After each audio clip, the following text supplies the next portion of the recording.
오늘 하나님 말씀은 다니엘 6장입니다.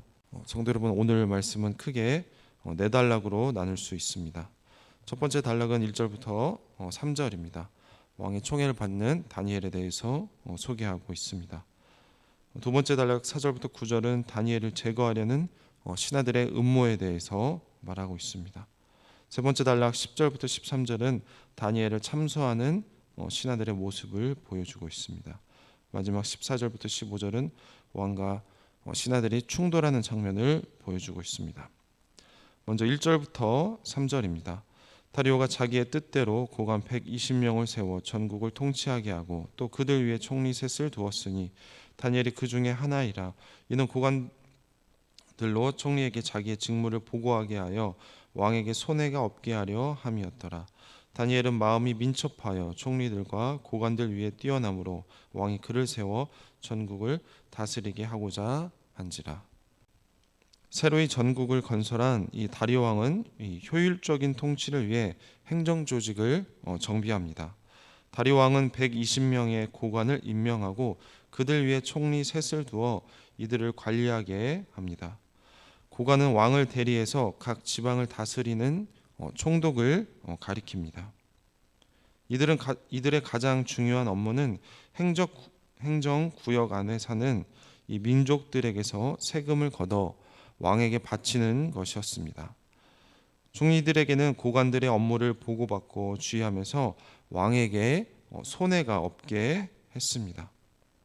왕실과 제국의 존립과 번영에 직접 영향을 미쳤던 재정 관리가 가장 중요한 임무였을 것입니다. 이들은 행정과 증세를 담당한 고관들이 할당된 세금을 제대로 걷어 보내는지를 감독해서 재정이 부족하지 않게 관리해야 했습니다.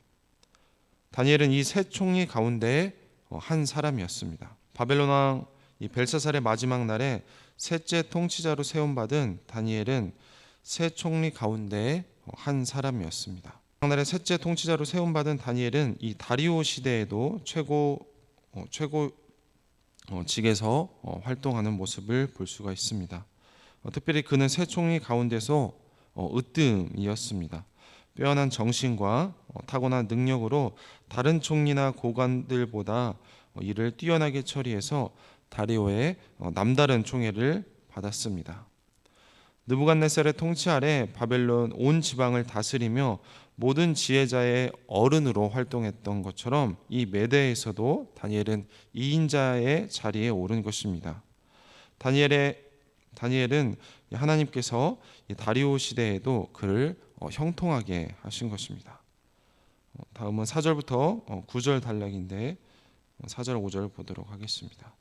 이에 총리들과 고관들이 국사에 대하여 다니엘을 고발할 근거를 찾고자 하였으나 아무 근거 아무 허물도 찾지 못하였으니 이는 그가 충성되어 아무 그릇도 없고 아무 허물도 없음이었더라. 그들이 이르되 이 다니엘은 그 하나님의 율법에서 근거를 찾지 못하면 그를 고발할 수 없으리다 하고, 다니엘을 제국의 행정 수반으로 삼으려는 이 왕의 시도가 총리들과 이 고관들의 불만과 시기심에 불을 붙였습니다.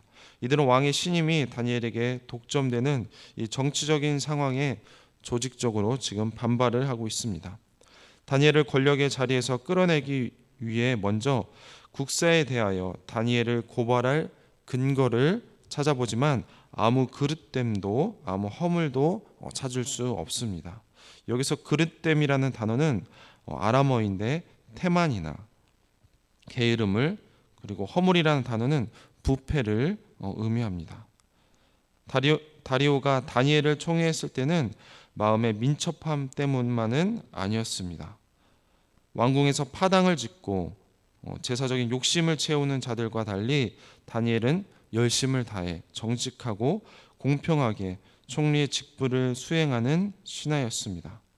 그래서 공적 영역에서 이 약점이나 비리를 찾지 못하자 총리들과 고관들은 공직 수행의 완벽함을 인정하고 그 공격의 방향을 바꿉니다. 이들은 다니엘의 사적 삶에서 고발의 근거를 찾기로 합니다.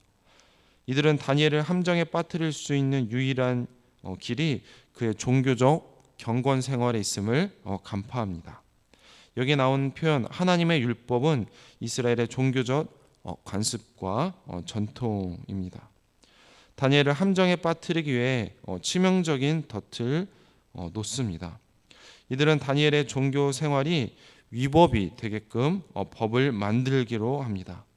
금령을 하나 만들어서 왕을 찾아갑니다. 그리고 이 왕이 거절할 수 없도록 나라의 모든 총리와 지사와 총독과 법관과 이 관원이라는 표현을 쓰면서 그들이 의논해서 만든 법임을 주장하고 있습니다.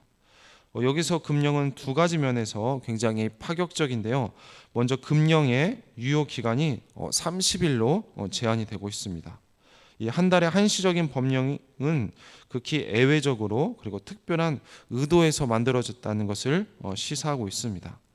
또 법의 내용을 보면 왕을 제외하고 다른 어떤 신이나 사람에게 기도하는 것이 지금 금지되고 있습니다. 왕이 자신의 권위를 높이기 위해 신들에게 기도를 드리지 못하도록 금지하는 경우에는 고대 세계 어디에도 없습니다. 이 총리와 고관들이 다니엘을 함정에 빠뜨릴 수 있는 취약점을 그의 기도에서 찾은 것입니다. 금령을 어긴 자를 처형하는 방법도 굉장히 예외적입니다. 왕의 명령을 어긴 자를 사자굴에 던져 넣어 처벌하는 방법은 바벨론이나 바사 어떤 문헌에도 나오지 않습니다. 이런 음모자들은 한 걸음 더 나아가서 어떤 경우에도 변경할 수 없게 이 조서에 왕의 도장을 찍어 선포하도록 요구하고 있습니다. 왕이 다니엘을 남다르게 총애한다는 것을 잘 알고 있었던 이들은 만약의 경우를 대비해서 왕도 법을 지키지 않을 수 없게끔 치밀하게 준비한 것입니다. 이들의 음모를 알지 못하는 다리오 왕은 신하들의 제안을 수용해서 조서에 왕의 도장을 찍어서 금령을 내립니다. 다니엘의 대적들은 한번 떨어지면 다시는 빠져나올 수 없는 이 치명적인 함정을 파놓는 데 성공한 것입니다. 계속해서 다음 단락 10절부터 13절입니다. 다니엘이 이 조서에 왕의 도장이 찍힌 것을 알고도 자기 집에 돌아가서는 윗방에 올라가 예루살렘으로 향한 창문을 열고 전에 하던 대로 하루 3번씩 무릎을 꿇고 기도하며 그의 하나님께 감사했더라. 그 무리들이 모여서 다니엘이 자기 하나님 앞에 기도하며 간구하는 것을 발견하고 이에 그들이 나아가서 왕의 금령에 관하여 왕께 아뢰되 왕이여 왕이 이미 금령에 왕의 도장을 찍어서 이제부터 30일 동안에는 누구든지 왕 위에 어떤 신에게나 사람에게 구하면 사자굴에 던져 넣기로 하지 아니하였나이까 하니 왕이 대답하여 이르되 이 일이 확실하니 메대와 바사에 고치지 못하는 규례니라 하는지라. 그들이 왕 앞에서 말하여 이르되 왕이여 사로잡혀 온 유다 자손 중에 다니엘이 왕과 왕의 도장에 찍힌 금령을 존중하지 아니하고 하루 3번씩 기도하나이다 하니 이 대적들의 예상대로 다니엘이 함정에 빠졌습니다. 사자굴의 위협에도 불구하고 다니엘은 매일 해왔던 대로 경건 생활을 포기하지 않습니다. 동요 없이 다니엘은 늘 하던 대로 하나님께 기도를 드렸습니다. 다니엘은 지붕 위에 있어 비교적 시야가 트인 자신의 윗방을 개인 기도를 위한 방으로 활용했던 것 같습니다. 여기 나온 표현, 이 예루살렘으로 향한 창문은 고국, 특히 예루살렘 성전을 그리워하는 다니엘의 마음이 얼마나 간절한지를 잘 보여주는 단어입니다. 다리오 왕의 신하로 이방 나라 이 메대에 살지만 자신이 예루살렘 성전의 하나님을 섬기는 유대 사람임을 한순간도 잊지 않은 것입니다. 이 예루살렘을 향한 기도는 이미 솔로몬의 기도에 나옵니다. 다니엘은 아마도 이 유배민들의 관습에 따라 자발적으로 하루 3차례씩 기도를 했던 것 같습니다.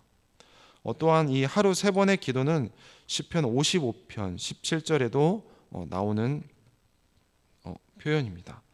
다니엘은 무릎을 꿇고 기도했는데 특히 이런 기도 자세는 자기를 낮춤을 보여주는 특별한 경건의 모습입니다.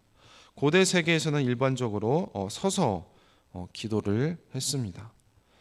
다니엘의 이런 기도 습관을 알고 있던 음모자들은 왕의 도장이 찍혀 선포된 금령을 다니엘이 어긴 증거를 확보하기 위해서 그의 집으로 몰려갔습니다. 하지만 다니엘은 숨지 않고 예전처럼 평소대로 기도했기에 쉽게 다니엘이 자기 하나님 앞에서 기도하며 간구하는 것을 발견할 수 있었습니다. 사건 현장을 덮쳤기에 다니엘에게는 사자굴을 피할 길이 없습니다. 이 모든 일이 음모자들이 의도한 대로 차질 없이 진행되었습니다. 하지만 다니엘에 대한 이 다리오 왕의 총애를 알고 있었기 때문에 음모자들은 끝까지 긴장을 늦추지 않는 모습을 볼 수가 있습니다. 이들은 왕에게 곧바로 다니엘의 범법 행위를 고발하지 않고 먼저 이 왕의 도장을 찍어 선포한 금령의 내용을 왕에게 다시 한번 확인하고 있습니다. 음모자들의 악한 의도를 알아채지 못한 왕은 이들의 계획에 말려드는 모습을 볼 수 있습니다. 그래서 왕이 나중에 달리 말할 수 없게 해놓고 나서 이들은 다니엘의 위법을 그제서야 왕에게 고발합니다. 다니엘의 기도는 왕 위에 어떤 신에게나 사람에게 구하지 못하도록 한 이 금령의 위반에 해당하기 때문에 음모자들의 계획은 완벽하게 마무리되는 것처럼 보여집니다. 마지막 14절과 15절입니다. 왕이 이 말을 듣고 그로 말미암아 심히 금심하여 다니엘을 구원하려고 마음을 쓰며 그를 건져내려고 힘을 다하다가 해가 질 때에 이르렀더라. 그 무리들이 또 모여 왕에게로 나와서 왕께 말하되 왕이여 메대와 바사의 규례를 아시거니와 왕께서 세우신 금령과 법도는 고치지 못할 것이니이다 하니. 다리오 왕은 너무 늦게 이 신하들의 의도를 파악했습니다.